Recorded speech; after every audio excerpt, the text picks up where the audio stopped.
Olá, meu nome é Rafael Pinheiro e eu quero lhe dar as boas-vindas à primeira aula do curso Razão e Emoção. A gente, no dia a dia profissional ou na vida pessoal também, tem de ter uma boa gestão da nossa parte mais intelectual e também da nossa parte mais emocional, porque é justamente a combinação dos dois que fazem, o voo do pássaro, como as duas asas de razão e emoção, intelecto e intuição, Então sempre é o complemento das duas polaridades que faz a gente poder avançar para cada vez destinos mais avançados, Então, para uma primeira conceituação sobre inteligência emocional e inteligência racional, a gente tem que trazer um pouco sobre a contextualização de como que surgiram essas ideias,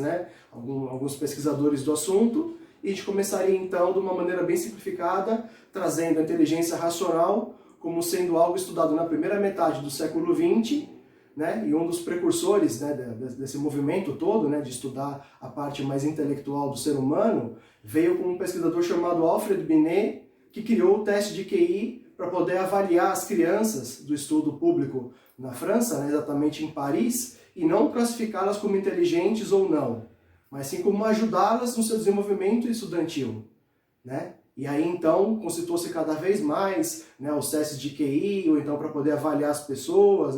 E de alguma maneira isso vem perdurando até hoje, com toda essa análise e todo esse referencial, porque a gente precisa trabalhar, como trabalha a inteligência intelectual, com dados, com informações, com números. Então isso seria a gestão de informações, de dados e números também, que fazem também, assim, conformando a inteligência racional. Só que ela não é tudo. A gente também, ao passo que também é um ser racional, a gente também é um ser emocional, que vive situações que despertam na gente sentimentos, sensações, emoções também afloram, e fazer toda a gestão disso, de um lado assim, mais de liderança, por exemplo, nas relações interpessoais dentro do trabalho, faz toda a diferença. Para você também não misturar o que de repente é algum assunto pessoal com algum assunto profissional, ou ter frieza,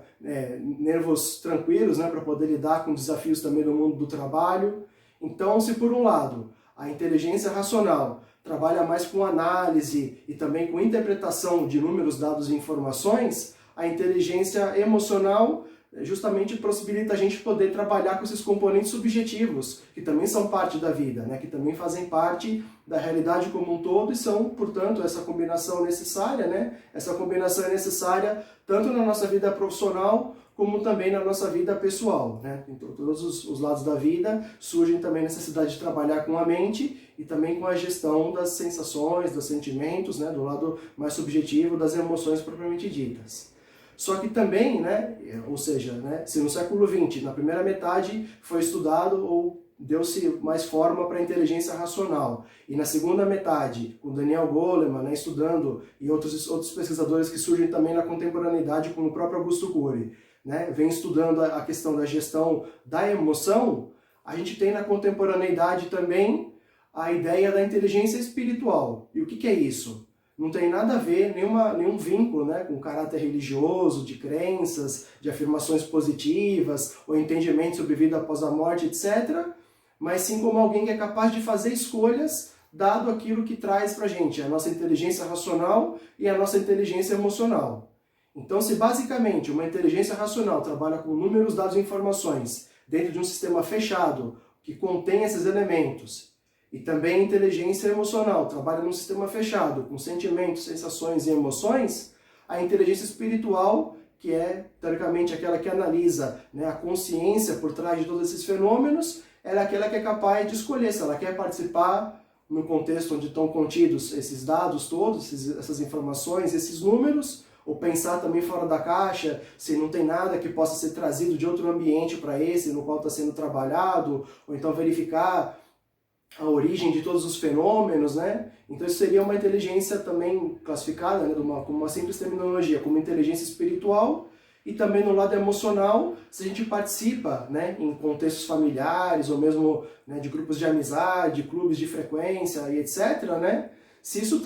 desperta na gente emoções, sensações e sentimentos, escolher participar desses ambientes também é uma questão analisada pela inteligência espiritual assim chamada. Então é importante ter a compreensão de que essas complementaridades todas, todos esses conhecimentos, eles se combinam e nos permitem fazer cada vez mais um desenvolvimento da nossa potencialidade. Então a gente no trabalho tem que ter a frieza para poder trabalhar com informações, tem que ter também frieza para poder lidar com a gestão de tudo que surge na parte subjetiva da nossa vida, e esse pensamento crítico tem muito a ver com essa questão da inteligência espiritual, que nos permite questionar tudo o que está acontecendo, outras possibilidades alternativas, e um mundo bastante agitado, né, como o mundo contemporâneo. A gente está gravando aqui em meio à pandemia do coronavírus, né, com tantos eventos, o mundo também já tinha a sua dose de volatilidade, de incerteza, de complexidade, de ambiguidade. A gente tem que ter, mais do que nunca, a capacidade do pensamento crítico para poder buscar soluções, às vezes complementares e alternativas, o repensar nosso modo de conduta,